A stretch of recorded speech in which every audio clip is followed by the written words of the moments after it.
आप फिर से मेरी बात को सुनिए, कैमरा नहीं चल रहा था ना, अब चलेगा, अब चलेगा। तो जस्ट हम लोग फिजिक्स वाला स्टार्ट करने जा रहे हैं। फिजिक्स में हम लोग काइनेमेटिक्स से स्टार्ट करने जा रहे हैं। और काइनेमेटिक्स में हम लोग क्या करते हैं? काइनेमेटिक्स में सिर्फ और सिर्फ बॉडी या पार्टिकल के मोशन का स्टडी करते हैं, उसके काउज का स्टडी करते नहीं है। मतलब कोई मोशन किस वजह से प्रोड्यूस हुआ है उसका स्टडी हम लोग करते नहीं है। तो काउज का स्टडी कहाँ करेंगे? काउज का स्टडी हम लोग डायनामिक्स में करेंगे। काउज का स्टडी कहाँ करेंगे? डायनामिक्स में। मतलब मैकेनिक्स का वो ब्रांच जिसमें आप सिर्फ और सिर्फ मोशन का स्टडी करेंगे, उस ब्रांच को बोलेंगे काइनेमेटिक्स। और काइनेमेटिक्स में ध्यान रखिएगा कि मोशन के काउज का स्टडी होता नहीं है, जबकि डायनामिक्स में हम मोशन के काउज का स्टडी करेंगे। तो जिस ब्रांच में मोशन के काउज का स्टडी करेंगे, मोशन के कारण का स्टडी करेंगे, उस ब्रांच को बोलेंगे डायनामिक्स। और जिस ब्रांच में हम लोग ओनली मोशन का स्टडी करेंगे बिना उसके काउज पर ध्यान दिए हुए, तो उस ब्रांच को बोलेंगे काइनेमेटिक्स। अब आपको ये जानना है कि मोशन का मतलब क्या है।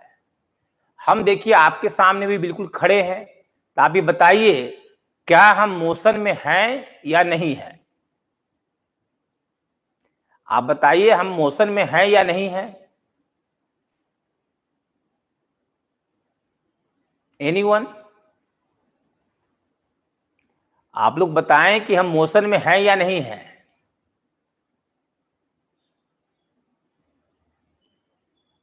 कोई बच्चा नहीं बोल पा रहा है। बोलिए हम मोशन में हैं या नहीं है? हाँ, सारे बच्चे बोल रहे हैं मोशन में नहीं है। आप क्यों फील कर रहे हैं कि हम मोशन में नहीं है? क्योंकि आप भी अपने मोबाइल या अपने टैब के सामने अभी आप बैठे हुए हैं, तो आपको लग रहा है हम रेस्ट में हैं।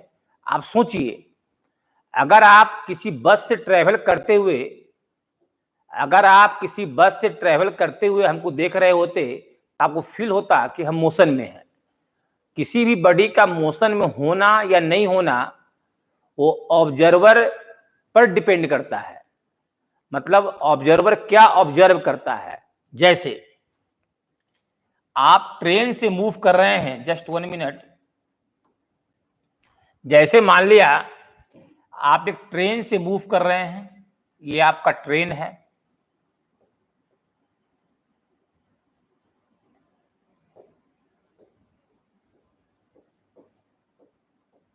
हाँ देखिए, आप इस ट्रेन से मूव कर रहे हैं और ट्रेन पर आप बैठे हुए हैं, मान लिया यहां पर हैं, जस्ट लाइक आप यहां बैठे हुए हैं, ट्रेन पर हैं। तो ट्रेन के बाहर जब आप देखते हैं, तो जब जितना भी ट्री है, गाछ है, वृक्ष है, जो भी पेड़ आदि है, जब उसको आप अर्थ से देखते हैं तो सारा पेड़, गाछ, वृक्ष सबका सब रेस्ट में दिखता है। लेकिन जब आप ट्रेन पर यात्रा कर रहे होते हैं, मान लिया ट्रेन आपको 40 किलोमीटर पर आवर से ट्रेन आगे जा रही है, आपको क्या लगता है? आपको लगता है कि जो भी अर्थ पर ट्री आदि है, वो सब 40 किलोमीटर पर आवर से पीछे की ओर जा रहा है, ऐसा आपको फील होता है? जब आप ट्रेन से यात्रा करते हैं तो आपको क्या फील होता है कि बाहर जो वृक्ष है वो सब 40 किलोमीटर पर आवर से पीछे की ओर जा रहा है, जबकि अर्थ फ्रेम में जब अर्थ से आप देखते हैं तो ट्रेन आपको दिखता है रेस्ट में। और जब ट्रेन पर बैठ कर जो ट्रेन मूव कर रहा है वहां से देखते हैं तो आपको वही पेड़ जो है मोशन में दिखाई देता है। यानी कि हमारा जो मोशन है वो क्या है? रिलेटिव है। मोशन क्या है? रिलेटिव है। मतलब किसी भी बॉडी का मोशन में होना या रेस्ट में होना तो एक रिलेटिव है। मतलब कहां से आप ऑब्जर्वेशन कर रहे हैं, किस फ्रेम से ऑब्जर्वेशन कर रहे हैं। तो जिस फ्रेम से, जहां से ऑब्जर्वर मोशन का ऑब्जर्वेशन करता है, जहां से ऑब्जर्वर मोशन का ऑब्जर्वेशन करता है उसको बोलते हैं फ्रेम ऑफ रिफरेंस। जैसे हम रेस्ट में हैं, अब कोई व्यक्ति, अगर मान लें रोड पर हम किनारे खड़े हैं, अब कोई व्यक्ति बगल से मोटरसाइकिल से तेजी में जा रहा है, तो उसको हम क्या देखेंगे? जस्ट उसके अपोजिट दिशा में जाता हुआ हम दिखेंगे। हमारे और मोटरसाइकिल के बीच का जो दूरी है वो बढ़ता जाएगा। किस रेट से बढ़ेगा? जिस रेट से मोटरसाइकिल आगे बढ़ रहा है उसी रेट से हम पीछे जाएंगे। यानी किसी भी बॉडी का रेस्ट में होना या मोशन में होना, ये दोनों चीज जो है वो क्या है, रिलेटिव है। रिलेटिव का मतलब क्या होता है, रिलेटिव मतलब ये होता है कि सब का सब ऑब्जर्वर के रिस्पेक्ट में हम लोग डिसाइड करते हैं कि कोई बॉडी रेस्ट में है या मोशन में है। आप डायरेक्ट बोल दें कि वो चीज रेस्ट में है, ये बोलना सही नहीं है।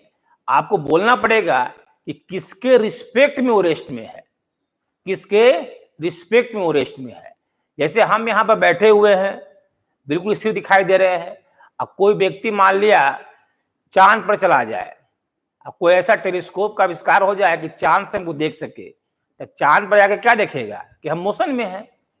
जबकि पृथ्वी पर जो व्यक्ति बैठा हुआ है वो क्या देखेगा, हम रेस्ट में हैं। जैसे आप हमको देख रहे हैं, रेस्ट में दिख रहे हैं।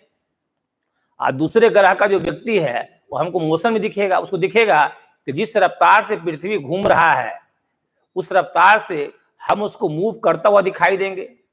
यानी कि मोशन में होना या रेस्ट में होना वो बिल्कुल रिलेटिव है। और जो रिलेटिव आप फील करेंगे उसी का यूज हम लोग प्रॉब्लम, उसी डाटा का यूज हम लोग प्रॉब्लम में भी करेंगे।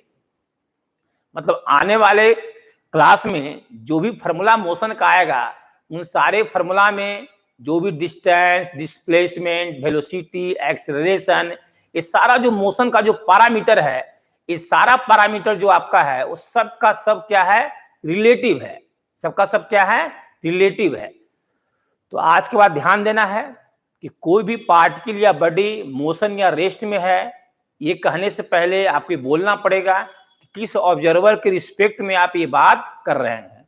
मतलब ऑब्जर्वर को डिफाइन करना होगा। जिस फ्रेम से ऑब्जर्वर मोशन का स्टडी करता है उसको बोलते हैं रेफरेंस ऑफ फ्रेम। तो देखिए यहाँ पर मोशन का डिफिनेशन दिया हुआ है कि if position of particle changes with time, अगर पार्टिकल का पोजीशन टाइम के अनुसार चेंज कर रहा है, तो यहां तक तो आप इजी महसूस कर रहे हैं। लेकिन एक वर्ड लिखा हुआ है with respect to observer, observer के रिस्पेक्ट में, ऑब्जर्वर के रिस्पेक्ट में पार्टिकल अगर अपने पोजीशन को चेंज कर रहा है तो बोलते हैं कि वो पार्टिकल मोशन में है। जैसे आप ट्रेन से आप यात्रा कर रहे हैं, पटना से मान लिया दिल्ली जा रहे हैं और ट्रेन मान लिया 120 किलोमीटर पर आवर से आगे जा रही है, तो आप खिड़की के बाहर देखेंगे तो जो भी गाछ वृक्ष घर जो भी दिखता आपको है वो सबका सब जस्ट ट्रेन के वेलोसिटी के अपोजिट दिशा में बैक जाता हुआ दिखाई देगा। तो जो पृथ्वी पर खड़े थे वो सारा गाछ वृक्ष पेड़ स्थिर दिखाई दे रहा था, रेस्ट में दिखाई दे रहा था। वही सारा गाछ वृक्ष जब ट्रेन से आप यात्रा कर रहे हैं तो मूव करता हुआ दिखाई देता है। यानी किसी भी बॉडी का, किसी भी थिंग का रेस्ट में होना या मोशन में होना वो बिल्कुल क्या है, रिलेटिव है। तो इस बात को हमेशा के लिए माइंड में सेट कर लें कि कोई भी बॉडी रेस्ट में है या मोशन में है वो रिलेटिव है। क्या रिलेटिव, मतलब ऑब्जर्वर के रिस्पेक्ट में। ऑब्जर्वर कहां से उसके मोशन को ऑब्जर्व कर रहा है इस पर डिपेंड करेगा कि हमारा बॉडी रेस्ट में है या हमारा बॉडी मोशन में है। तो मोशन जानेंगे कि मोशन वर्ड का मीनिंग क्या होता है फिजिक्स में। अब आगे देखिए, नेक्स्ट पॉइंट है पैरामीटर ऑफ मोशन। मोशन के पैरामीटर का ही स्टडी हम लोग काइनेमेटिक्स में करेंगे। तो फर्स्ट आज का क्लास है डिस्टेंस एंड डिस्प्लेसमेंट पर। नेक्स्ट क्लास में हम लोग जो है वो डबल आ गया है, स्पीड वेलोसिटी का स्टडी करेंगे और एक्सेलरेशन का करेंगे। इसमें भी और पार्ट है, एक्सेलरेशन ड्यू टू ग्रेविटी है, रिलेटिव मोशन है, फिर आगे जाकर 2D मोशन है, वो सारा कुछ है।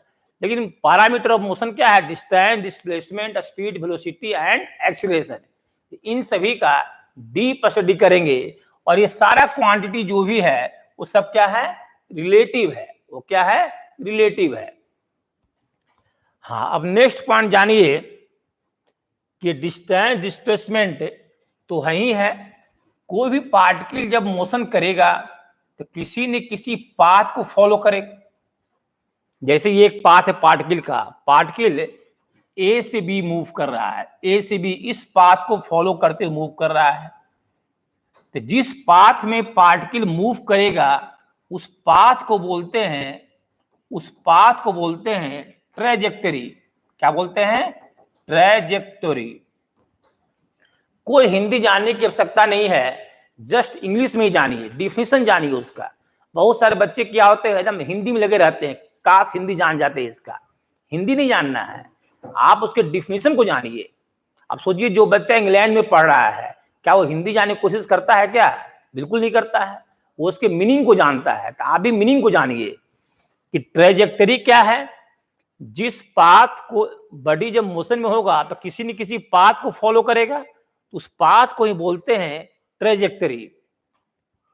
और देखिए ये हमारा मान लिया एक्स एक्सिस है और ये वाई एक्सिस है, ये ऑरिजिन है।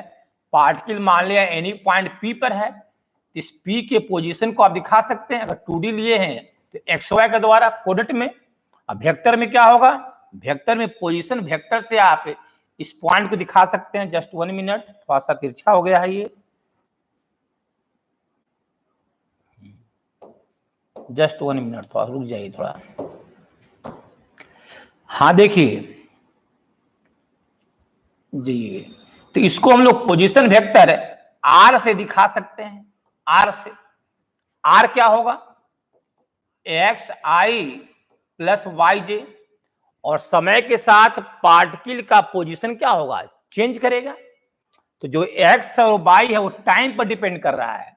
मतलब यहां पर एक्स जो है वो फंक्शन ऑफ टाइम है, अब वाई भी जो है वो फंक्शन ऑफ टाइम है। मान लिया एफटीजीटी मान लिया, क्योंकि पार्टिकल जो है वो मोशन में है, मोशन में इस पाथ को फॉलो कर रहा है, और इस पाथ को हम क्या बोलेंगे, ट्रेजेक्टरी बोलेंगे। जिस पाथ को पार्टिकल फॉलो करेगा उसको बोलेंगे ट्रेजेक्टरी बोलेंगे।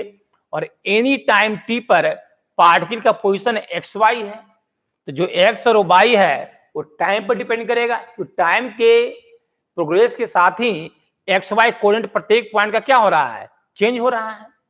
तो X is a function of time, अब Y is a function of time. तो जब पार्टिकल का एनी टाइम टी पर पोजीशन दिया हुआ रहे, जब पार्टिकल का एनी टाइम टी पर पोजीशन दिया हुआ रहे, तो इस ट्रेजेक्टरी के इक्वेशन को कैसे निकालेंगे। इक्वेशन क्या होता है, तो कोऑर्डिनेट ज्योमेट्री में, मैथमेटिक्स अप्लाइड मैथ में आपको हमने बताया था, जैसे स्ट्रेट लाइन का इक्वेशन था ax plus B Y plus C zero था, सर्कल का इक्वेशन था X square plus Y square plus A square था। पाराबोला बताए थे कि x में 2 डिग्री और y में 1 डिग्री पाराबोला, या y में 2 डिग्री x में 1 डिग्री पाराबोला था। इलिप्स बताए थे x square by a square plus Y square b square equal to 1। ये सब क्या है, डिफरेंट डिफरेंट शेप का इक्वेशन है। तो इस ट्रेजेक्टरी का क्या इक्वेशन होगा, इसको हम लोग कैसे जानेंगे। तो एक्स हमारा फंक्शन ऑफ टाइम है, वाई फंक्शन ऑफ टाइम है। आप जानते हैं कि जो भी इक्वेशन होगा ट्रेजेक्टरी का, वो एक्स वाई का रिलेशन होगा। इसे एक्स एंड वाई का क्या होगा, रिलेशन होगा। और एक्स वाई के रिलेशन को कैसे हम फाइंड करेंगे, उसका सिंपल तरीका है कि इस दोनों से टी को एलिमिनेट करेंगे, टाइम को एलिमिनेट करेंगे। जैसे ही आप टी को एलिमिनेट करेंगे, एक्स वाई का रिलेशन आ जाएगा, और एक्स वाई के रिलेशन को ही बोलेंगे ट्रेजेक्टरी का इक्वेशन। क्या बोलेंगे, ट्रेजेक्टरी का इक्वेशन। तो ध्यान से सुनिए, ध्यान से, जब एक्स फंक्शन ऑफ टाइम हो, वाई फंक्शन ऑफ टाइम हो, और आपको फाइंड करना हो ट्रेजेक्टरी का इक्वेशन, तो आप क्या करेंगे, इस पैरामीटर टी को एलिमिनेट करेंगे। जैसे ही पैरामीटर टी को एलिमिनेट करेंगे, एक्स वाई आपस में कोरिलेट हो जाएगा।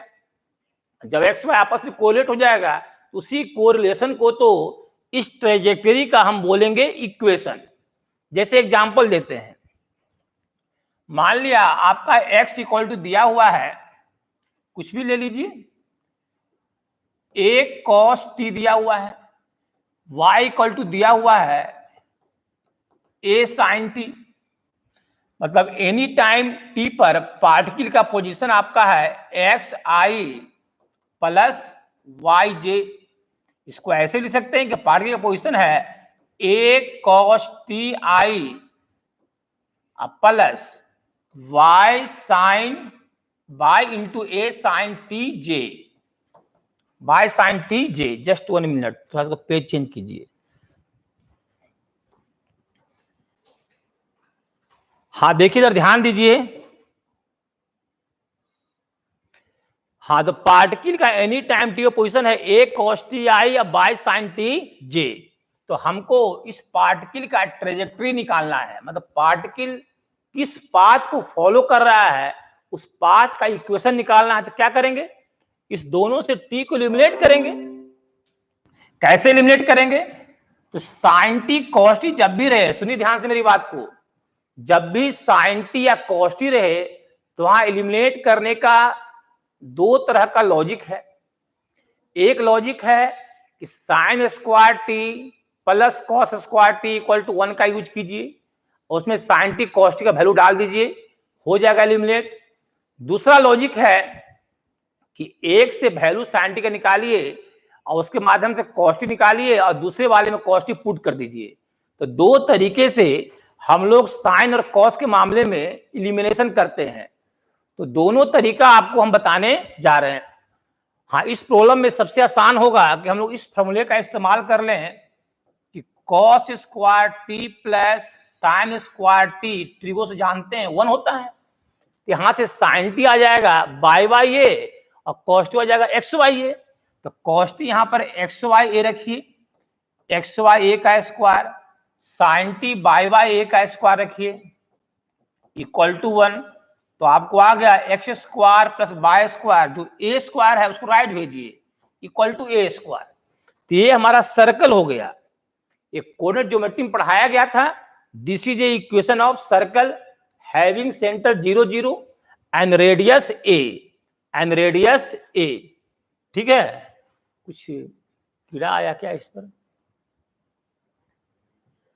हाँ, तो आप देख रहे हैं कि x square plus Y square क्या है, सर्कल, मतलब ट्रेजेक्टरी का जो इक्वेशन हो गया सर्कल। हमारा जो पार्टिकल है वो सर्कल में मूव कर रहा है। नेक्स्ट एग्जांपल देखिए इसके बाद।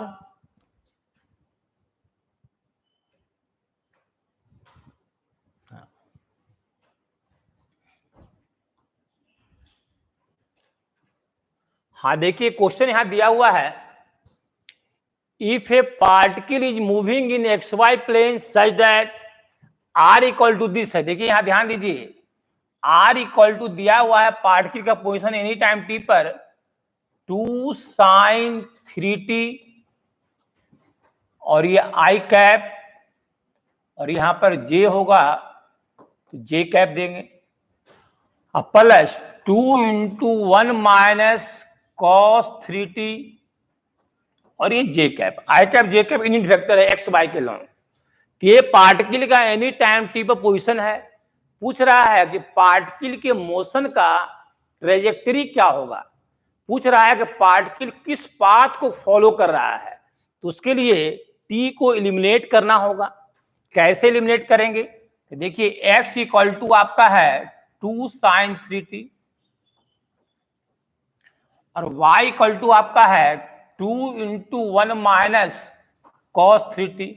यहां से कॉस साइन तो आराम से निकल जाएगा, एक्स बाई 2 हो गया, यहां से कॉस निकाल लीजिए, ये 2 इधर आएगा, तो y by 2 equal to 1 minus cos 3t, cos 3t इधर, y बाई 2 उधर, तो ये कॉस 3t आपका हो जाएगा 1 माइनस y बाई 2, यानी कि आप बोल सकते हैं कि 2 माइनस वाई अपॉन 2।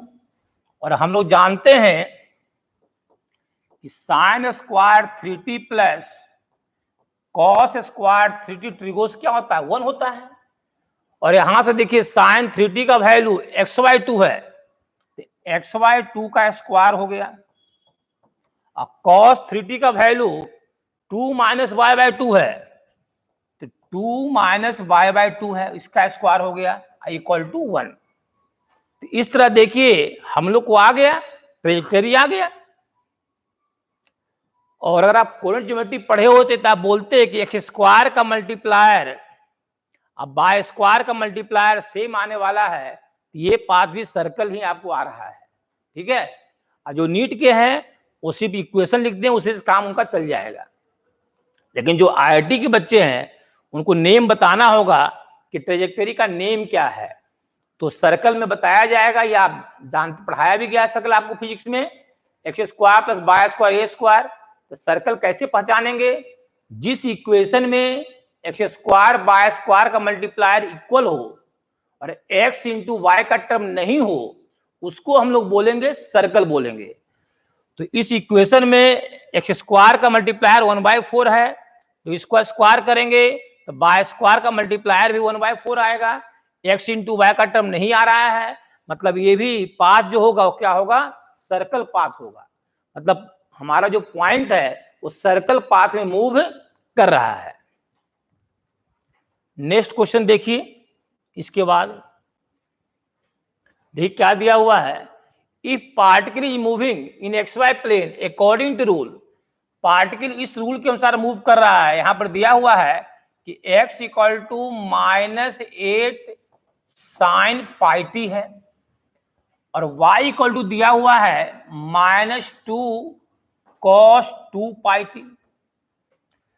तो एनी टाइम t पर पार्टिकल का पोजीशन एक्स वाई प्लेन में दिया हुआ है।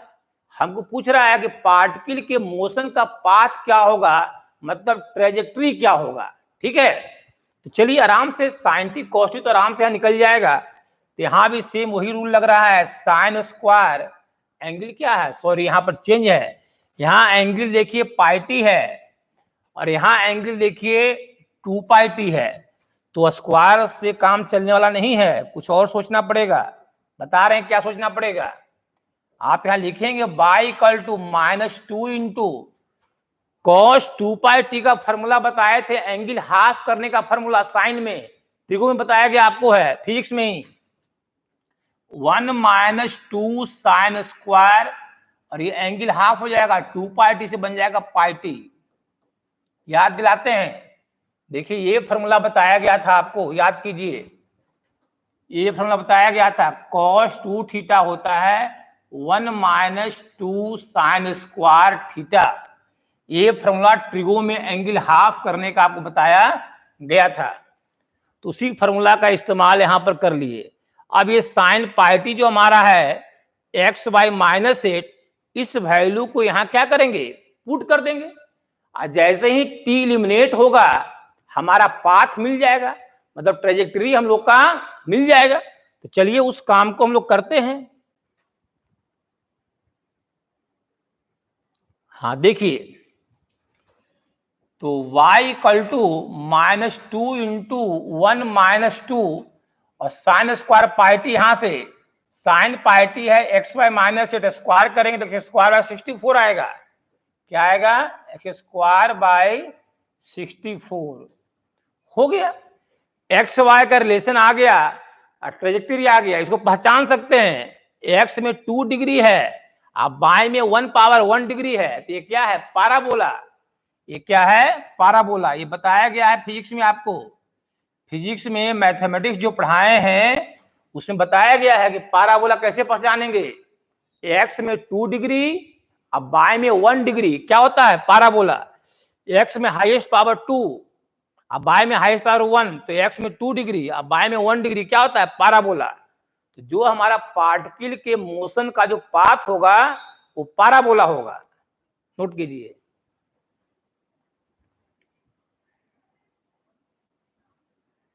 किसी को दिक्कत है, एनीवन,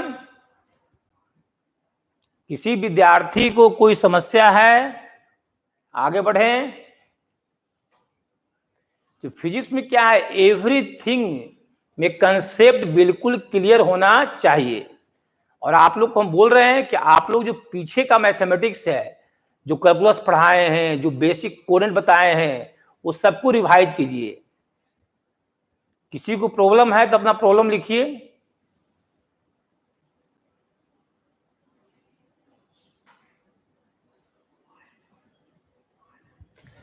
हाँ चलिए आगे देखिए, आगे देखिए, तब जब प्रॉब्लम नहीं है तो आगे बढ़िए।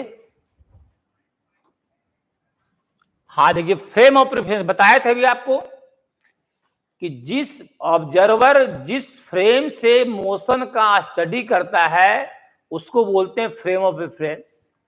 फ्रेम ऑफ रेफरेंस आपका रेस्ट में भी पॉसिबल है। अब frame of reference constant velocity से भी मूव कर सकता है। अब फ्रेम ऑफ रेफरेंस एक्सिलरेटेड भी रह सकता है। वेलोसिटी समझते हैं ना, वेग, और एक्सेलेरेशन मतलब तुरंत। तो जो फ्रेम ऑफ रेफरेंस है वो कांस्टेंट वेलोसिटी से भी मूव कर सकता है फ्रेम ऑफ रेफरेंस रेस्ट में भी पॉसिबल है और फ्रेम ऑफ रेफरेंस एक्सेलरेटेड भी रह सकता है। आगे बताएंगे कि जो फ्रेम ऑफ रेफरेंस रेस्ट में है या जो frame of reference constant velocity से मूव कर रहा है उसको बोलते हैं inertial frame of reference, Newton नाम बताया जाएगा। और जो फ्रेम ऑफ रेफरेंस एक्सिलरेटेड है उसको बोलते हैं non inertial frame of reference. तो ये सब डिस्कशन हम लोग कहां करेंगे, न्यूटन्स लॉ ऑफ मोशन में करेंगे। ठीक है, तो आप अभी इतना जानिए कि ऑब्जर्वर जहां से मोशन का स्टडी कर रहा है, जहां पर बैठा हुआ है, ट्रेन पर बैठा हुआ ऑब्जर्वर है तो ट्रेन हो गया फ्रेम ऑफ रेफरेंस, अर्थ पर बैठा हुआ ऑब्जर्वर है तो अर्थ हो गया फ्रेम ऑफ रेफरेंस, प्लेन पर बैठा हुआ ऑब्जर्वर है तो प्लेन हो गया फ्रेम ऑफ रेफरेंस। मतलब जिस स्थान से ऑब्जर्वर मोशन का स्टडी कर रहा है उस स्थान को बोलेंगे फ्रेम ऑफ रेफरेंस। ठीक है, चलिए आगे देखिए नेक्स्ट पॉइंट। हाँ, मोशन है, ये तो बता ही दिया गया आपको, है हो ही गया, ये है ट्रेजेक्टरी भी हो ही चुका है। हाँ, डिस्टेंस और डिस्प्लेसमेंट ये सबसे मेन आ गया, टॉपिक आपका आ गया। डिस्टेंस क्या है, डिस्प्लेसमेंट क्या है।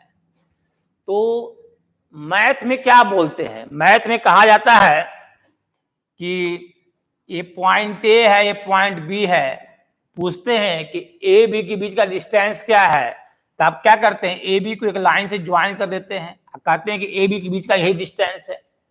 मतलब मैथ में आप शॉर्टेज डिस्टेंस को डिस्टेंस बोल देते हैं। ठीक है, लेकिन फिजिक्स में डिस्टेंस का मतलब होता है डिस्टेंस ट्रेवल्ड। फिजिक्स में ओनली डिस्टेंस बोलने से डिस्टेंस का मीनिंग क्लियर होता नहीं है। फिजिक्स में क्या बोलेंगे, डिस्टेंस ट्रेवल्ड, मतलब distance travelled by A particle along its path, path के अलोंग जो डिस्टेंस ट्रेवल करेगा पार्टिकल उस डिस्टेंस को बोलेंगे डिस्टेंस बोलेंगे। ठीक है, पार्टिकल जिस पाथ को फॉलो कर रहा है उस पाथ का जो लेंथ होगा, पार्टिकल जिस पाथ में एक्चुअली मूव कर रहा है उस पाथ का जो लेंथ होगा उसको बोलेंगे डिस्टेंस। डिस्प्लेसमेंट क्या बोलेंगे, जहां से पार्टिकल मूव करना स्टार्ट किया है इनिशियल पॉइंट, और जहां पर पार्टिकल अपना मूविंग स्टॉप किया है फाइनल पॉइंट, इनिशियल पॉइंट और फाइनल पॉइंट को ज्वाइन करने वाला जो लाइन है, जो शॉर्टेस्ट डिस्टेंस है, वो हमारा क्या है, डिस्प्लेसमेंट। और डिस्प्लेसमेंट में हम लोग डायरेक्शन देते हैं। डायरेक्शन किस तरह देंगे, इनिशियल और फाइनल पॉइंट को ज्वाइन करेंगे और डायरेक्शन रहेगा इनिशियल टू फाइनल पॉइंट के टुवर्ड्स। मतलब डायरेक्शन जो होगा डिस्प्लेसमेंट का from initial point towards final point. तो आइए इस बात को हम लोग एक फिगर के द्वारा अच्छे तरीके से समझते हैं। जस्ट देखिए,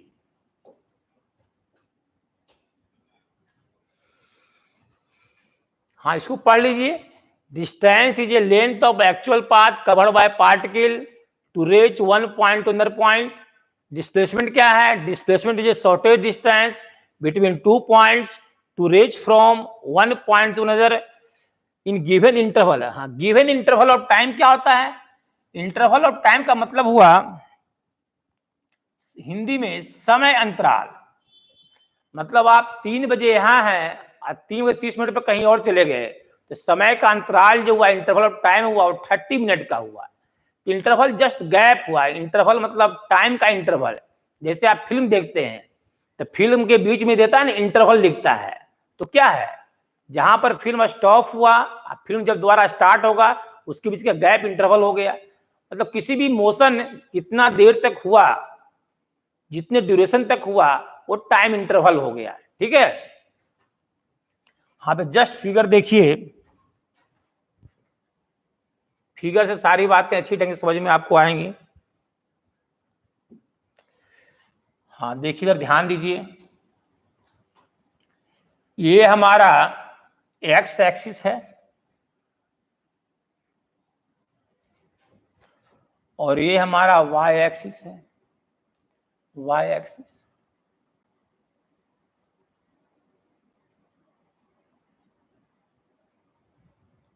हाँ, ध्यान दीजिए, एक पार्टिकल इनिशियली पॉइंट ए पर है, पॉइंट ए को हम x1 y1 बोल सकते हैं, और वेक्टर के फॉर्म में क्या बोलेंगे, वेक्टर के फॉर्म में हम लोग पॉइंट ए को उसके पोजीशन वेक्टर से दिखाएंगे, पॉइंट ए को r1 वेक्टर, r1 वेक्टर, और जो पार्टिकल हमारा है पॉइंट ए से इस पाथ में मूव करते हुए ये पॉइंट बी तक पहुंचा, पॉइंट बी, ये हमारा पार्टिकल के द्वारा फॉलो किया गया एक्चुअल पाथ है। पॉइंट बी का जो पोजीशन वेक्टर है वो from origin towards point, position vector कैसे लेते हैं, हमेशा ऑरिजिन से पॉइंट की ओर। तो बी का पोजीशन वेक्टर मान लिया हमने, मान लिया r2 पोजीशन वेक्टर मान लिया। तो ये हमारा पार्टिकल के मूव करने का एक्चुअल पाथ है। इस एक्चुअल पाथ का जो लेंथ होगा उसको हम बोलेंगे डिस्टेंस। इस एक्चुअल पाथ का जो लेंथ हमारा है ये क्या है, डिस्टेंस। तो बच्चा पूछ सकता है कि सर एक्चुअल पाथ का जो लेंथ है वो हम कैसे फाइंड आउट करेंगे, आखिर इस पाथ का लेंथ किस मेथड से फाइंड आउट करेंगे।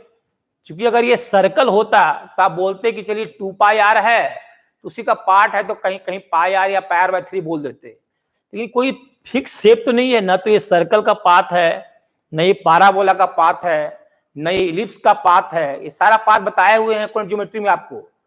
ये जो पाथ हमारा है वो हमारा फिक्स नहीं है, इर्रेगुलर पाथ है। तो इस इर्रेगुलर पाथ का लेंथ कैसे निकालेंगे, तो उसके लिए सिंपल तरीका है कंपास। कंपास जानते हैं ना, जिसको प्रकाल बोलते हैं, मैथमेटिक्स में बनाते होंगे आप 60 डिग्री, 90 डिग्री, 30 डिग्री, जिस कंपास से, उसी कंपास का यूज करेंगे। क्या करेंगे, कंपास को मान लिया आपने एक स्मॉल लेंथ पर सेट कर दिया, मान लिया स्मॉल लेंथ आपने 1 सेंटीमीटर लिया। क्या लिया, 1 सेंटीमीटर एक छोटा लेंथ है, बहुत बड़ा भी नहीं है बहुत छोटा भी नहीं है, मतलब एक छोटा सा लेंथ है। तो इस छोटे से लेंथ को कंपास से इस तरह कट किया, मान लिया एक बार यहां कट किया, फिर यहां कट किया, फिर यहां कट किया, फिर यहां कट किया। अब सोचिए मन में, ये कर्व तो जरूर है, एक छोटा सा लेंथ कट करेंगे तो लगभग ये कर्व स्ट्रेट लाइन की तरह ट्रीट करेगा इस स्मॉल लेंथ के लिए। मतलब ये 1 सेंटीमीटर है, अब कर्व के लॉन्ग मेजर करते तो 1 सेंटीमीटर 0.0001 सेंटीमीटर आपको आता है, कि लगभग 1 सेंटीमीटर इसको मान सकते हैं आप हैं। तो 1 सेंटीमीटर पर कंपास को सेट कर दिया, ऐसे ऐसे कट करते गए, और जितना बार आपने इसको कट किया उतना सेंटीमीटर इसका लेंथ हो गया।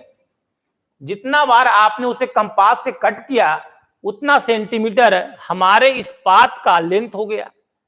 तो जब कोई पाथ आपका फिक्स शेप का नहीं हो, इरेगुलर शेप का हो, तो उस केस में प्रैक्टिकली पाथ के लेंथ को निकालने का यही एक तरीका है कि कंपास को 1 सेंटीमीटर पर सेट करके आप इस तरह कट करते जाइए, और जितना बार आप कट करेंगे यहां तक पहुंचने, बी तक पहुंचने में, उतना सेंटीमीटर हमारा इस पाथ का लेंथ हो जाएगा।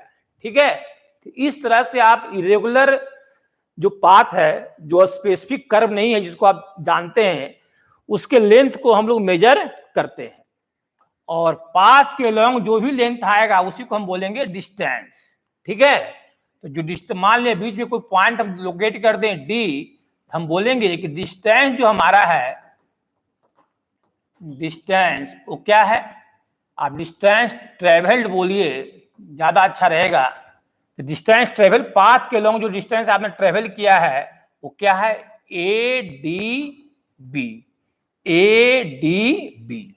ठीक है, अब डिस्प्लेसमेंट देखिए क्या है, डिस्प्लेसमेंट जानिए, initial point to final point, initial point से फाइनल पॉइंट के बीच का डिस्टेंस, ये हमारा डिस्प्लेसमेंट है, डिस्प्लेसमेंट वेक्टर, डी वेक्टर।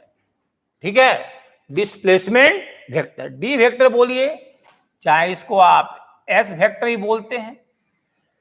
तो ए टू बी है, ए टू बी। अब यहां पर थोड़ा सा बहुत ध्यान देना है, बहुत ही महत्वपूर्ण कंसेप्ट है। जैसे आप लिखेंगे ए बी वेक्टर, जिसको आप डिस्प्लेसमेंट वेक्टर एस बोल रहे हैं, इनिशियल पॉइंट और फाइनल पॉइंट को ज्वाइन करने वाला लाइन है, और डायरेक्शन जो है इनिशियल टू टुवार्ड्स फाइनल आपका है, और ये हमारा शॉर्टेज डिस्टेंस देगा। डिस्प्लेसमेंट का जो मैग्नीट्यूड होगा वो शॉर्टेज डिस्टेंस देगा। पूछेंगे ए बी क्या है, शॉर्टेज डिस्टेंस है, शॉर्टेज डिस्टेंस। शॉर्टेज डिस्टेंस क्या है, डिस्प्लेसमेंट का मैग्नीट्यूड, ए बी वेक्टर का मैग्नीट्यूड, मतलब एस वेक्टर का मैग्नीट्यूड। वेक्टर तो लेंथ होता नहीं है, वेक्टर में तो लेंथ और डायरेक्शन दोनों रहता है। अगर आपको सिर्फ लेंथ चाहिए तो इसका मोड लेना होगा। तो ये हमारा ए बी हो गया। पॉइंट ए को आपने माना है x1 y1, चलिए पॉइंट बी को भी कुछ मान लीजिए। पॉइंट बी को मान लिया, हम मान लेते हैं x2 y2, x2 y2। तो इस ए बी के लेंथ को आप दो तीन तरीके से निकाल सकते हैं। एक तरीका है कोऑर्डिनेट ज्योमेट्री, जिसमें डिस्टेंस फार्मूला से आप ए बी का लेंथ निकाल सकते हैं। तो पूछेंगे आपसे हम, जस्ट 1 मिनट, हाँ देखिए, आपसे पूछेंगे कि ए बी का लेंथ क्या होगा, mod of A B. Mod of A B को आप ए बी लिख सकते हैं, तो डिस्टेंस फार्मूला से भी निकाल सकते हैं। x2 माइनस x1 का स्क्वायर, 9/10 में भी फार्मूला पढ़ना है, 2 पॉइंट के बीच का डिस्टेंस का फार्मूला, और ये y2 माइनस y1 का स्क्वायर। तो ये डिस्प्लेसमेंट का मैग्नीट्यूड हो गया। तो एक आप यहां से यहां डायरेक्ट आए और एक इधर घूम कर आ रहे हैं, तो आप बोल सकते हैं कि जो डिस्टेंस है वो हमेशा डिस्प्लेसमेंट के मैग्नीट्यूड से ग्रेटर या इक्वल होगा। तो आप यहां से कंक्लूजन बोल सकते हैं कि जो हमारा डिस्टेंस है, डिस्टेंस वो क्या है, ग्रेटर और इक्वल होगा डिस्प्लेसमेंट के मैग्नीट्यूड के। मैग्नीट्यूड ऑफ डिस्प्लेसमेंट, मॉड लगा दीजिए, mod of displacement, mod of displacement. तो चलिए इसको पहले आप नोट कर लीजिए, इन सारे पॉइंट्स को, तो और पॉइंट बता रहे हैं।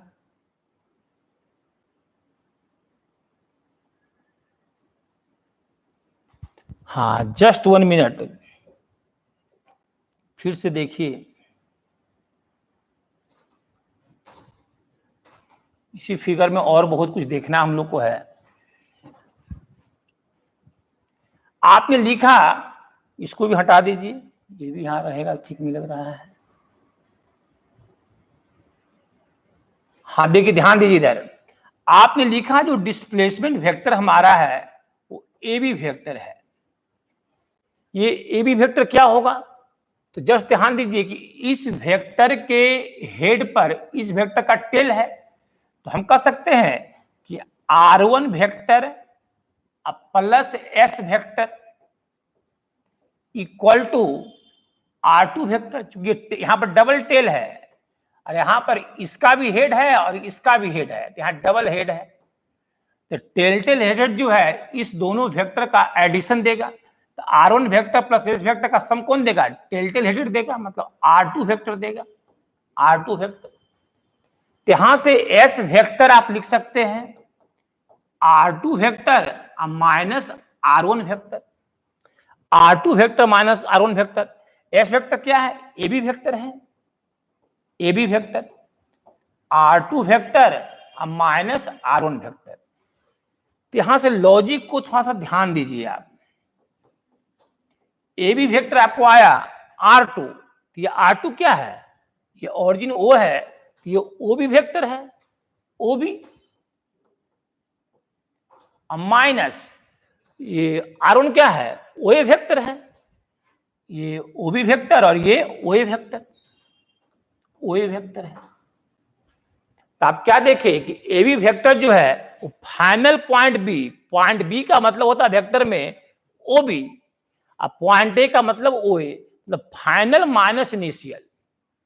तो जो डिस्प्लेसमेंट वेक्टर है वो फाइनल पॉइंट का पोजीशन और माइनस इनिशियल पॉइंट का पोजीशन, ठीक है। जो भी वेक्टर क्या है, फाइनल पॉइंट का पोजीशन ओ बी और इनिशियल पॉइंट का पोजीशन ओ ए, याद रहेगा। अब इस बात को एक और फेमस सिंबल जिसका बहुत यूज हम लोग करेंगे रिलेटिव मोशन में, उसको ध्यान से देखिए। आप AB का मतलब फिजिक्स में क्या समझते हैं? AB का मतलब फिजिक्स में यह है कि आप A पर बैठ करके B के पोजीशन को देख रहे हैं, position of B with respect to A। Physics में AB का मतलब समझिए, सिर्फ डिस्प्लेसमेंट रटने से काम ही चलेगा, लॉजिक जानना है। इस लॉजिक का यूज हम लोग आगे बार बार करेंगे। AB वेक्टर का मतलब क्या होगा फिजिक्स में? पॉइंट A से आप B के पोजीशन को ऑब्जर्व कर रहे हैं, मतलब हमारा जो ऑब्जर्वर है पॉइंट A से B को देख रहा है। इस बात को कैसे लिखेंगे? इस बात को लिखेंगे position of B with respect to A। देखिए लिखने का तरीका सीखिए, position of B with respect to A। कैसे लिखेंगे? B का पोजीशन A के रिस्पेक्ट में, position of B with respect to A। क्या आपको आया है? ये OB को लिख सकते हैं RB, पोजीशन ऑफ B, और OA मतलब RA। हालांकि आपने यहां पर R2 को कहीं कह रहे हैं, हमें RB बोल रहे हैं, और R1 को हम बोल रहे हैं RA वेक्टर बोल रहे हैं, पोजीशन ऑफ A वेक्टर। तो मन पर है R1 R2 लिखें कि RB RA लिखें, तो जो मन में आएगा वो लिखेंगे, ठीक है। तो position of B with respect to A पढ़ेंगे। क्या पढ़ेंगे? इसको पढ़ेंगे, इसको पढ़ेंगे हम लोग position of B with respect to A। क्या इसको पढ़ेंगे बच्चों? Position of B with respect to A। क्या आया? RB minus RA। तो ये सिंबल बड़ा फेवरेट सिंबल है कि direct position of respect to A लिखा रहेगा तो डायरेक्ट कर दीजिएगा RB माइनस RA, थोड़ा स्पीड बढ़ जाएगा। और इसका जस्ट उल्टा यहां लिखा हुआ है, ये B और A पहले, ये B है तब A है, यहाँ A है तब B है। तो दिस इक्वल दिस रिलेशन को याद रखिएगा, जिससे कभी सिंबल की वजह से कंफ्यूजन नहीं हो। ये भी A टू B है, B का पोजीशन A से देख रहा है, B का पोजीशन A से देख रहा है, और इसका मीनिंग वही है, position of B with respect to A। तो इस दोनों सिंबल में कंफ्यूज होना भविष्य में आपको नहीं है। इसी को हम डिफरेंशिएट करेंगे तो रिलेटिव वेलोसिटी का भी लॉजिक क्रिएट किया जाएगा। इसलिए ये दोनों सिंबल माइंड में रहना चाहिए, बहुत ही इंपॉर्टेंट सिंबल है रिलेटिव मोशन के लिए, ठीक है। सब नोट कर लिए? हाँ, अब देखिए एक और बात देखिए, अगर ये RA और इस RB जो पोजीशन है पॉइंट A पॉइंट B का, अगर उसके बीच का ये एंगल दिया हुआ हो, उसके बीच का एंगल ये दिया हुआ हो, तो आप देख रहे हैं कि आपका जो S वेक्टर आया जो है वो डिफरेंस में आया है। ये जो S वेक्टर जो आपको आया है वो तो R2 vector minus R1 vector आया है, या RB माइनस RA आया है। तो डिफरेंस वेक्टर का मैग्नीट्यूड कैसे निकालते हैं? पूछेंगे मॉड ऑफ S वेक्टर क्या होगा, मतलब mod of R2 minus R1 vector क्या होगा, या बोले mod of RB vector minus RA vector क्या होगा। तो कैसे निकालेंगे इसको? रूट अंडर, याद कीजिए, सम के लिए फॉर्मूला था R1 square plus R2 square plus 2R1 R2 cos theta root में, जहां थीटा R1 R2 के बीच का एंगल था। और डिफरेंस के मैग्नीट्यूड के लिए फॉर्मूला था R1 square plus R2 square minus 2R1 R2 cos theta, जहां थीटा जो है इस R1 वेक्टर और इस R2 वेक्टर के बीच का एंगल है। तो इस डिस्प्लेसमेंट का मैग्नीट्यूड आप वेक्टर से इस तरह निकाल सकते हैं, इस फॉर्मूले से निकाल सकते हैं। ये फॉर्मूला कहां बताया गया है? वेक्टर में बताया गया आपको है, उस फॉर्मूले को याद कीजिए। ये फॉर्मूला आपको वेक्टर में बताया गया है, इसको याद कीजिए। हाँ, अभी और इंफॉर्मेशन हम लोग इस फिगर से निकालते हैं, पहले इन सारे इंफॉर्मेशन को आप नोट कीजिए।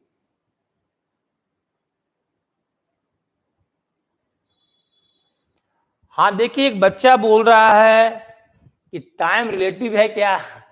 देखिए, लेंथ हुआ, टाइम हुआ और मास हुआ, वो आइंस्टीन का जब थ्योरी पढ़ेंगे, थ्योरी ऑफ रिलेटिविटी, तो उसके अनुसार टाइम, लेंथ और मास ये तीनों रिलेटिव है। आगे फॉर्मूला ही बताएंगे आपको मॉडर्न में कि m equal to m not by root under 1 minus v square by c square. इस फॉर्मूला के अनुसार मास आपका चेंज करता है। उसी तरह टाइम के लिए और लेंथ के लिए फॉर्मूला बताया जाएगा वो आइंस्टीन का। अभी आपको न्यूटन फिजिक्स पढ़ना है, अभी आइंस्टीन वाले फिजिक्स का बात यहाँ मत कीजिए। आपको आईआईटी में जो मार्क्स मिलेगा या नीट में जो मार्क्स मिलेगा वो न्यूटन का गुणगान करने से मिलेगा। पूरा मैकेनिक्स पर न्यूटन का कब्जा है, ठीक है। तो न्यूटन का गुणगान कीजिए, अभी आइंस्टीन का विचारधारा को क्लास में मत लाइए, ठीक है। अभी हम लोग टाइम रिलेटिव आदि लेकर नहीं चलेंगे, मास रिलेटिव आदि लेकर अभी नहीं चलेंगे। जब हम लोग पहुंचेंगे मॉडर्न फिजिक्स तो वहां पर उसकी बात करेंगे, मैकेनिक्स में उसकी बात हम लोग अभी करेंगे नहीं, ठीक है। चलिए इसको नोट कीजिए पहले।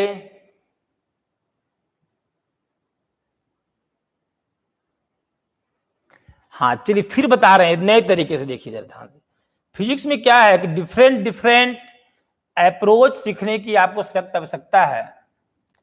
अगर आप शुरू में बेहतर ढंग से सब कुछ बारीकी से सीखेंगे तो आगे कोई कंफ्यूजन आपको नहीं होगा। हाँ देखिए दूसरा तरीका है यहां से यहां तक लेंथ निकालने का। ये जो R2 माइनस R1 वेक्टर है, हम पूछेंगे कि ए बी वेक्टर क्या है, मतलब position of B with respect to A क्या है। तो आप बोल सकते हैं कि सर ये तो x2 माइनस x1 आई और ये y2 माइनस y1 जे कैफ है। बिल्कुल आप बोल सकते इस तरह से हैं। पूछेंगे कि बताइए कि ये जो डिस्प्लेसमेंट है उसका मैग्नीट्यूड क्या है, मॉड ऑफ ए बी क्या है, डिस्प्लेसमेंट का मैग्नीट्यूड क्या है। तो आराम से कर देंगे, सर इसका मैग्नीट्यूड तो निकालना जानते ही हैं, आई के मल्टीप्लायर का स्क्वायर, जो कोऑर्डिनेट से आया था वही वेक्टर से भी आएगा, y2 माइनस y1 का स्क्वायर। तो इस प्रोसेस से भी आप डिस्प्लेसमेंट के मैग्नीट्यूड को फाइंड आउट कर सकते हैं। और याद रखें कि डिस्प्लेसमेंट का मैग्नीट्यूड डिस्टेंस ट्रेवल्ड से जो है हमेशा लेस होगा या इक्वल होगा। तो अभी तक कोई बच्चा पूछा नहीं है कि डिस्टेंस ट्रेवल्ड और डिस्प्लेसमेंट का मैग्नीट्यूड कब इक्वल होगा। डिस्टेंस ट्रेवल और डिस्प्लेसमेंट का मैग्नीट्यूड तब इक्वल होगा जब पार्टिकल बिना डायरेक्शन को चेंज किए हुए, जब पार्टिकल बिना डायरेक्शन को चेंज किए हुए मूव करेगा स्ट्रेट लाइन में। जब पार्टिकल स्ट्रेट लाइन में बिना डायरेक्शन को चेंज किए हुए मूव करेगा तब उस केस में डिस्प्लेसमेंट का मैग्नीट्यूड और डिस्टेंस दोनों हमारा इक्वल होगा। डिस्टेंस का मतलब डिस्टेंस ट्रेवल्ड से है।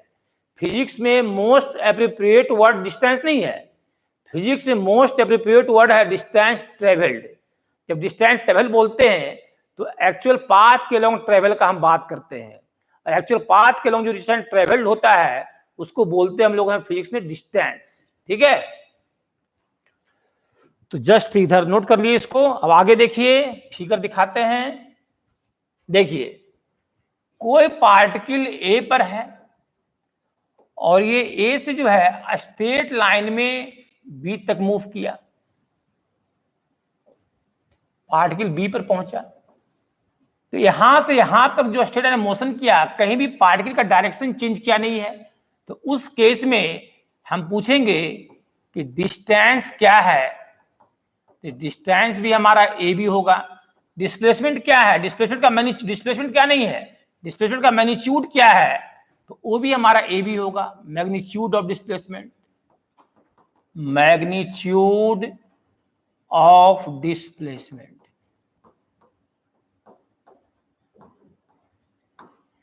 मैग्नीट्यूड इसलिए बोलते हैं कि आप ए बी वेक्टर को ए बी के बराबर नहीं बोल सकते हैं, ए बी वेक्टर के मैग्नीट्यूड को आप बोलेंगे ए बी के इक्वल बोलेंगे, ठीक है। तो अगर पार्टिकल का मोशन स्ट्रेट लाइन में है और उस स्ट्रेट लाइन में पार्टिकल के मोशन का डायरेक्शन चेंज नहीं कर रहा है, बिना डायरेक्शन को चेंज किए हुए पार्टिकल जब स्ट्रेट लाइन में मूव करेगा तब डिस्टेंस एंड डिस्प्लेसमेंट का मैग्नीट्यूड इक्वल होगा। ये लॉजिक है। हाँ, अगर ऐसा हो कि पार्टिकल ए से बी की ओर जा रहा है, इस तरह गया और यहां से क्या किया, फिर इसी लाइन के लिए लौट गया। अब लौटता हुआ दिखेगा तो नहीं आपको, थोड़ा सा हम टर्न कर देते हैं, यहां से फिर लौट गया, फिर ए पर ही आ गया। तो देख रहे हैं स्ट्रेट लाइन में पार्टिकल तो जा तो रहा है, ये पार्टिकल फिर वो अपने अपने डायरेक्शन को क्या किया, मोशन के डायरेक्शन को पार्टिकल चेंज कर लिया। तो इस केस में डिस्टेंस और डिस्प्लेसमेंट का मैग्नीट्यूड इक्वल नहीं होगा।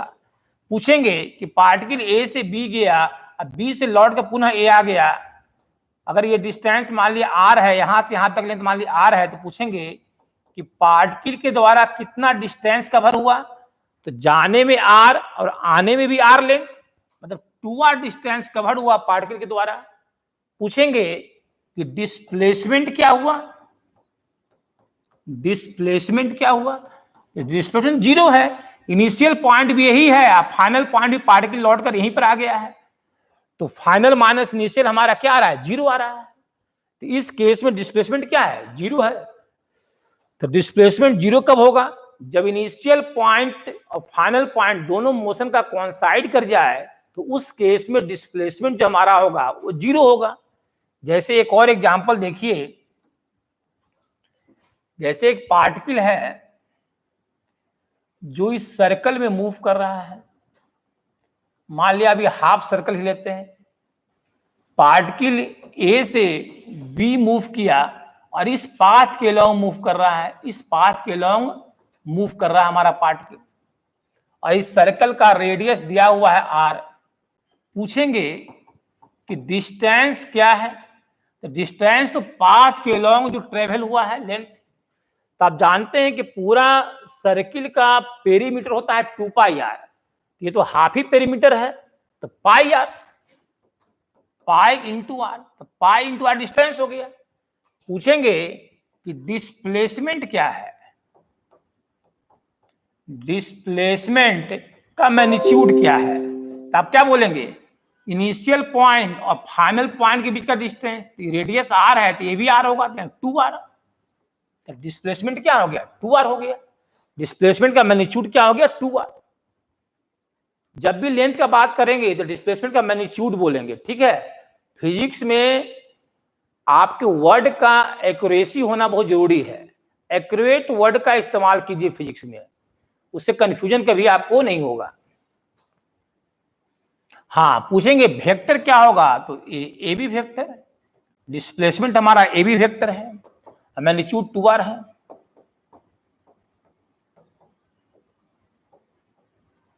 डिस्प्लेसमेंट ए भी वेक्टर, ए से बी की ओर, फाइनल पॉइंट से इनिशियल पॉइंट की ओर, सॉरी उल्टा बोल दिया, इनिशियल पॉइंट से फाइनल पॉइंट की ओर, ठीक है। जस्ट 1 मिनट, नेक्स्ट एग्जांपल दे रहे हैं, थोड़ा सा स्क्रीन आपका मैसेज नहीं देख पा रहे हैं, हाँ ठीक है दिख रहा है। अमित कुमार क्या लिखे हैं, थैंक यू सर, एक अच्छी फिजिक्स टीचर की कमी थी यूट्यूब पर, ठीक है, उस कमी को पूरा करने का प्रयास किया जा रहा है।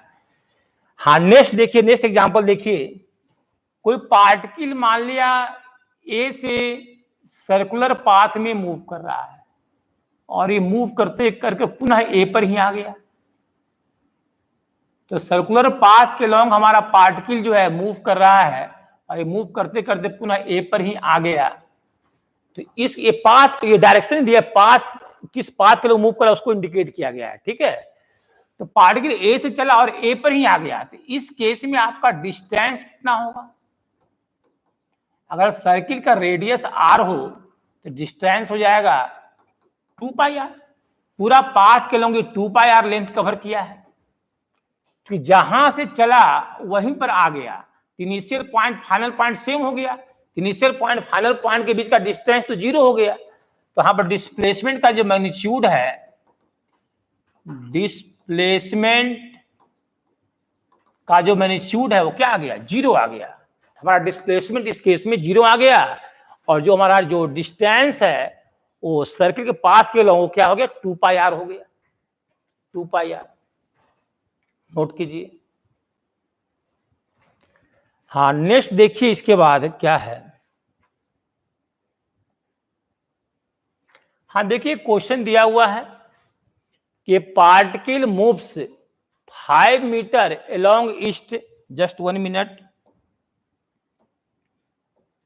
एक पार्टिकल जो है 5 मीटर देखिए ईस्ट मूव कर रहा है, ये पार्टिकल 5 मीटर ईस्ट मूव कर रहा है, ये 5 मीटर ईस्ट, जानते हैं ना, बताया गया है वेक्टर में आपको, नॉर्थ साउथ ईस्ट और वेस्ट।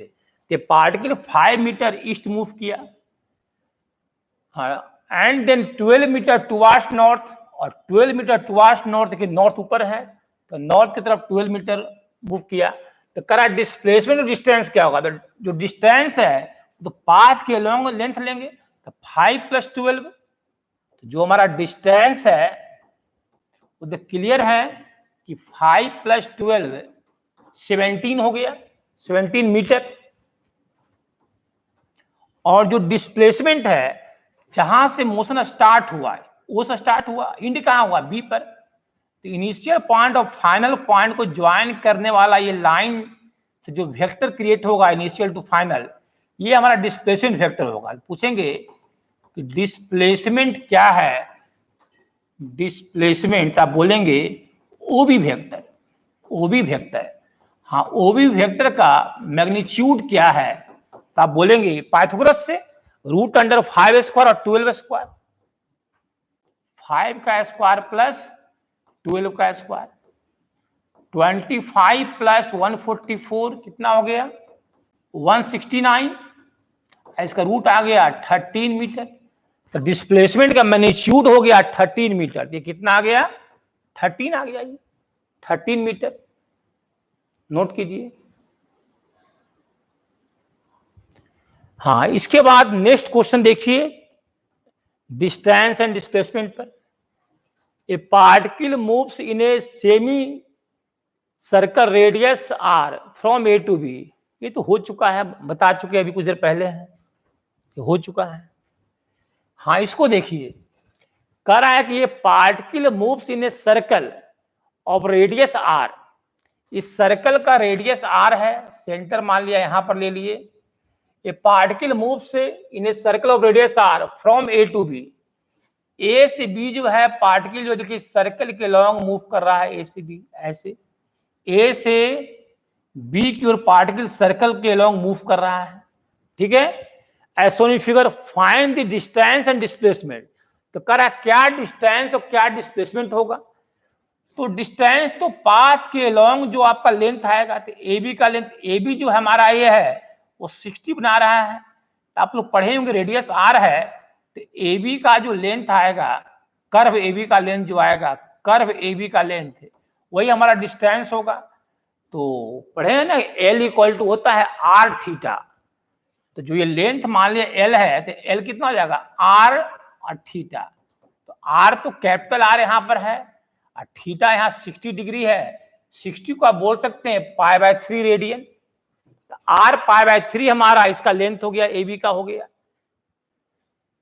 किसी भी, याद कीजिए, ध्यान दीजिए, ये सर्कल अगर है और अगर ये थीटा है, तो इस लेंथ को अगर जानना है एल को, तो कैसे जानेंगे, आप जानते हैं पूरा एक राउंड होता है 2π होता है ना, तो 360 डिग्री के कॉरस्पॉन्डिंग जो है लेंथ आता है 2πr, तो 1 डिग्री कॉरस्पॉन्डिंग लेंथ आएगा 2πr/360, और ये थीटा डिग्री कॉरस्पॉन्डिंग जो लेंथ आएगा वो 2πr/360 इंटू थीटा, ये 2π और 360 एक ही है, कट गया, तो r थीटा फॉर्मूला आ गया, क्या आ गया, r थीटा, जो L होता है ये है, वो क्या होता है, r थीटा होता है।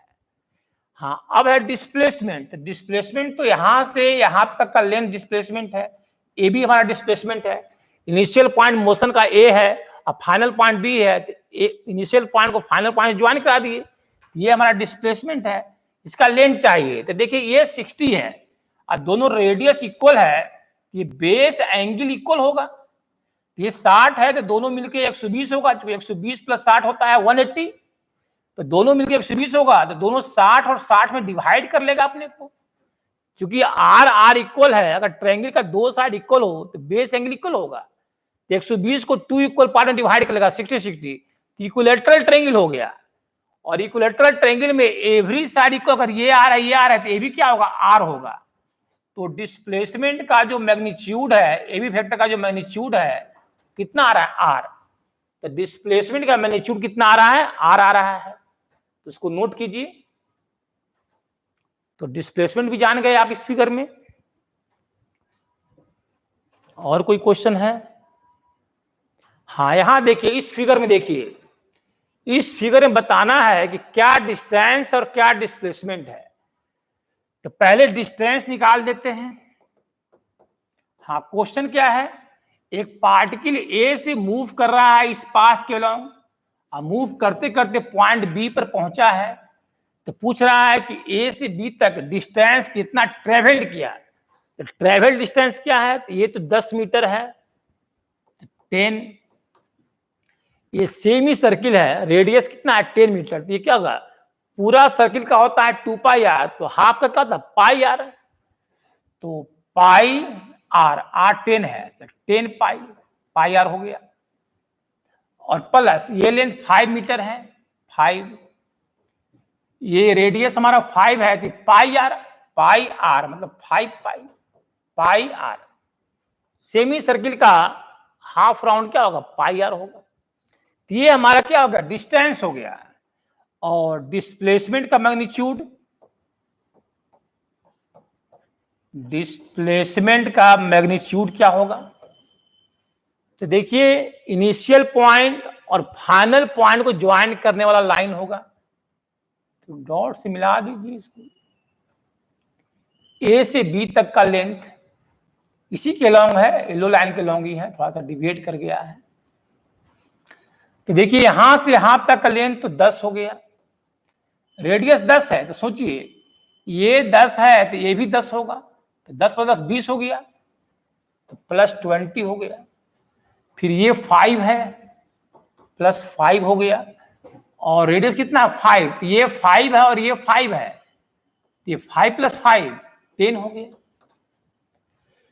तो सबको ऐड कर लीजिए, 20 × 10 = 30 और 10 = 40 और 5 × 45 45 मीटर। ये भी जितना भी आया है ऐड कर लीजिए अपना, इतना मीटर है। तो डिस्टेंस भी निकल गया और डिस्प्लेसमेंट भी निकल गया। तो आपने देखा इन सारे एग्जाम्पल से आप डिस्टेंस और डिस्प्लेसमेंट को अच्छी तरह से समझ गए होंगे। अगले क्लास में मतलब कल बताएंगे आपको स्पीड एंड वेलोसिटी। स्पीड क्या है, वेलोसिटी क्या है। जिस तरह डिस्टेंस डिस्प्लेसमेंट था उसी तरह पेयर बनेगा स्पीड एंड वेलोसिटी का। तो नेक्स्ट क्लास में डिस्कस करेंगे। अब बहुत ही इंपॉर्टेंट पैरामीटर है हमारा ये मोशन का, कौन, वेलोसिटी एंड स्पीड। इस दोनों का बहुत ही बारीकी से स्टडी हम लोग करेंगे। आज का जो लेक्चर है उसको 1 से 2 बार देखिएगा, कम से कम 2 बार देखिएगा, कि फिजिक्स में जो टेक्निकल वर्ड है उसका बहुत ज्यादा महत्व है। अब फिजिक्स में जो आपका स्टेटमेंट है उसमें एक्यूरेसी होना चाहिए, उसमें एक्सेप्शन आना नहीं। ये केमिस्ट्री नहीं है कि रूल दिए और एक्सेप्शन जस्ट बगल में आ गया। फिजिक्स के रूल का एक्सेप्शन आना नहीं चाहिए। इसलिए आप जो स्टेटमेंट इस्तेमाल करें फिजिक्स में किसी भी डिफिनेशन के लिए, वो मोर एंड मोर एक्यूरेट हो, इस पर ध्यान आपको देना है। ठीक है, थैंक यू।